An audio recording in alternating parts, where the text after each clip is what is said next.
Hombres y mujeres libres, ¿cómo andan? Me surgió la inquietud de investigar un tema criticado tanto por la izquierda como por la derecha. Un tema el cual me generó la duda de quién de los dos tiene más razón, o de saber cómo puede ser que se generen. Me estoy refiriendo a los mercados concentrados. ¿Cuántas veces notamos en cierto sector de la economía que una empresa o un grupo de empresas tiene el control de ese mercado logrando un predominio sobre las otras? ¿Oíste hablar de los formadores de precios, por ejemplo? De eso se trata el programa de hoy. ¿Algo parecido a los monopolios? No tanto. Es más, hice un programa anteriormente en donde hablo de los monopolios y de la ley antimonopolio, que lo podés buscar en mis podcasts de economía de este canal. Me parece que no es el caso. ¿Podríamos capaz hablar de oligopolios, llamado así cuando un mercado es atendido por un reducido número de productores? ¿Los mercados concentrados son buenos o malos? ¿Por qué se acusan unos a otros, tanto la izquierda como la derecha, de que permitan que se generen? Hablaremos no solo de estos temas, sino también de un índice excelente que se usa para medir cuánto es concentrado o no un mercado. Y a partir de ahí podremos sacar nuestras propias conclusiones.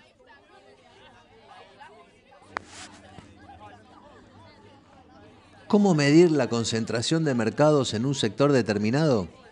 Mediante este increíble índice llamado Índice de Herfindahl y Hirschman.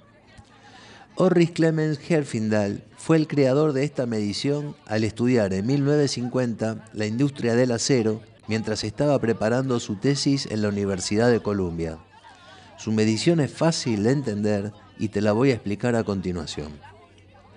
El índice se consigue sumando todos los porcentajes de participación de las empresas elevadas al cuadrado.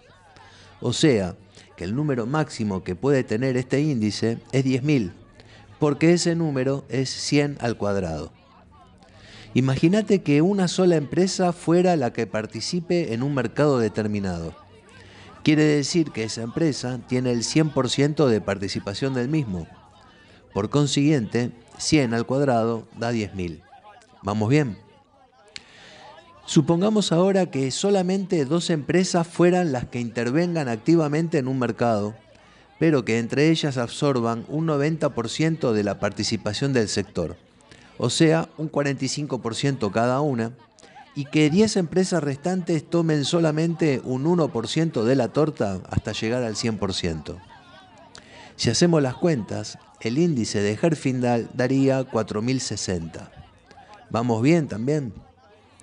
Ahora imaginemos un sistema de competencia perfecta. Por ejemplo, que no haya ninguna empresa dominando este sector, sino que fueran 100 empresas que cada una tenga el 1% de participación activa. Si hacemos los cálculos, el índice de Herfindahl daría 100. En pantalla ven 3 ejemplos, pero, sobre todo, el primero y el último son casos extremos. Uno de intervención absoluta y otro de competencia perfecta. Podemos ver que cuanto más alto es el índice de Herfindahl, más indica la concentración del mercado en pocas empresas. Y cuando más bajo es el índice, nos indica que estamos llegando a un sistema de competencia perfecta. ¿Un ejemplo argentino? Ahí va. Cuando en los 90 se privatizó la energía eléctrica a manos de 2 empresas, Edesur y Edenor, se dividió el país en 2, dándole el 50% a cada una. Si usáramos el índice de Herfindahl para medir la concentración de mercados, tendríamos que calcular 50 al cuadrado 2 veces, lo que daría un resultado de 5.000, un valor altísimo que sirve para darnos cuenta sobre cuánto a veces la privatización o las formas de privatización son beneficiosas o no. Ahora que conocemos cómo se mide y sabiendo que en Argentina los gobiernos anteriores no tomaban nota de esta evaluación de mercado, paso a contarles qué dicen sobre este tema, por ejemplo, en Estados Unidos. En su sistema legal, dicho país considera que índices entre 1.000 y 1.500 puntos reflejan una concentración de mercado moderada y que por encima de los 2.500 puntos se considera que en el mercado hay una excesiva concentración. Por eso se vuelven locos cuando hay fusiones de empresas o cuando una empresa compra a otra. Imagínense cómo se concentraría ese mercado. Ahora que estamos cancheros en el cálculo del índice de Herfindahl, ¿a cuánto ascendería ese valor? Tomemos un ejemplo en el que una empresa que tiene el 30% de participación en el mercado compre otra empresa que tuviera el 20%. Quedaría en un 50% de participación. Y 50 al cuadrado es 2.500. Estaría subiendo a alerta roja el índice de Herfindahl. Este es quizás uno de los motivos de la creación de la ley antitrust en los Estados Unidos. Veamos ahora cómo la política usa el tema de los mercados concentrados a su favor.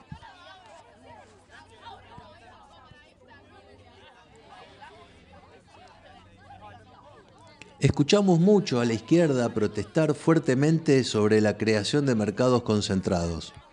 Lo atribuyen a los grandes capitales extranjeros, o sea, siempre buscando un enemigo fuera de nuestra nación. O a la apertura de la importación, argumentando que destruyen la industria nacional al venir todo lo extranjero más barato. O a los amigos del poder que siempre se alinean con los gobiernos de derecha consiguiendo beneficios, prebendas o incluso favores. O gobernantes permisivos que permiten conductas monopólicas como por ejemplo los famosos formadores de precios. La izquierda dice que manejan el mercado a su antojo, no solo fijando precios que supuestamente están muy pero muy por encima de sus costos, sino que también pagando salarios bajos para poder aumentar aún más su rentabilidad. Se genera entonces de manera natural una desigualdad económica y social. La izquierda, entonces, insiste por una regulación más fuerte para prevenir y controlar la concentración excesiva en los mercados.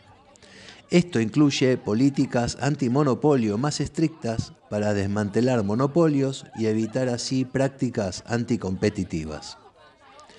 La concentración de mercados puede llevar a la explotación de los consumidores, ya que las empresas dominantes pueden imponer precios más altos y reducir la calidad de los productos.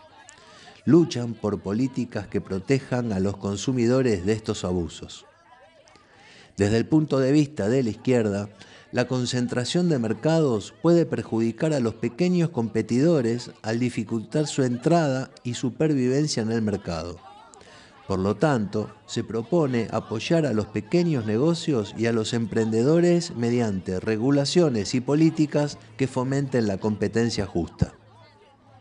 En resumen, la izquierda política ve la concentración de mercados como un problema que puede tener efectos negativos en la competencia, la igualdad económica y social, y afecta los derechos de los consumidores y trabajadores. Te pregunto entonces, ¿podés coincidir en algunas de estas cosas que te comenté?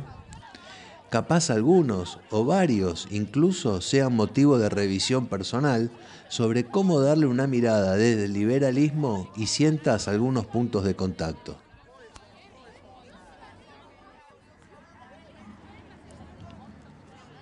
Para los que dicen que el grave problema de la Argentina es la gran concentración económica y que lo argumentan señalando que fue por la apertura y por permitir el ingreso de grandes cadenas que destruyeron al pequeño comerciante, me quedé pensando si es realmente así. El gasto del Estado argentino creció del 19% en la década del 90 a casi el 45% en la actualidad, en relación al PBI en los últimos años. Hombres y mujeres libres, la única manera de sostener esta fiesta a la que se llama aumento del gasto público es con la suba de impuestos, y fue atroz. Esta suba destruye a las pequeñas y medianas empresas que intentan crecer. Poniéndonos simplemente en su lugar, podemos llegar a la conclusión que las pymes de esta forma jamás van a poder levantar cabeza. En cambio, las grandes empresas sí pueden hacerlo porque tienen economías crecientes y pueden absorber esta suba indiscriminada de impuestos. Te lo resumo en pequeños números. Una pequeña empresa que tiene 5 millones de rentabilidad No sabés si puede absorber semejante carga fiscal y encima tratar de reinvertir para modernizar y hacer crecer su producción. En cambio, una empresa que tiene entre 150 y 200 millones de rentabilidad, sí puede hacerlo. La pregunta que nos tendríamos que hacer sería entonces la siguiente. ¿No será la concentración económica la consecuencia de un Estado benefactor? ¿Quién financia la fiesta? ¿Quién es el responsable entonces de la concentración económica? ¿El ingreso de grandes empresas o el Estado argentino? Y sin contar además sobre la carga impositiva que sufren los consumidores, por lo cual también se les reducen sus ingresos. Tendríamos que sacar como conclusión que el principal problema que tiene este país es el Estado. Claro, es lógico pensar que los gobiernos de izquierda utilizan el aparato estatal como mecanismo de manejo de todas las actividades de una sociedad, en este caso, por este informe, la económica. Con la intención de intervenir, proteger, regular, administrar recursos, haciéndose los dueños absolutos del sentido común, terminan quitándole todos los poderes que la gente tiene para su libertad, en este caso, económica. Pero ojo, que también hay gobiernos de derecha estatistas, que hacen uso de sus políticas proteccionistas, intervencionistas, dirigistas, etc. Un gobierno limitado, como propone el liberalismo clásico, tiende a incentivar un sistema de competencia perfecta. Con este mecanismo se promueve la eficiencia, la innovación y la oferta de productos y servicios de alta calidad a precios razonables. La intervención debe ser limitada. Si bien el liberalismo clásico prefiere una intervención mínima del gobierno en los mercados, reconoce que puede ser necesario intervenir en caso de que la concentración del mercado lleve a prácticas anticompetitivas, como la formación de cárteles o el abuso de posición dominante. ¿Querés que te dé un ejemplo y con este gobierno? Ahí va. Cuando Javier Milei asume la presidencia y la inflación era una flecha disparada hacia arriba sin ningún destino aparente, los productores de alimentos proyectaron sus precios con $1 a 2.500, que era lo que se suponía que iba a llegar. Pero resulta que el gobierno pudo frenar la escalada de la divisa extranjera a 1.000 y monedas, y entonces le estuvo pidiendo a los productores de alimentos que bajen sus precios porque sus proyecciones fueron simplemente erróneas. Y como parece que no hicieron caso a bajar los precios, el gobierno decidió abrir la importación de alimentos para conseguir una competencia más directa en el mercado y que por decantación propia se bajen los precios. ¿No había acaso una posición dominante ahí? Por eso, guarda con eso de que el liberalismo es el respeto irrestricto del proyecto de vida del prójimo.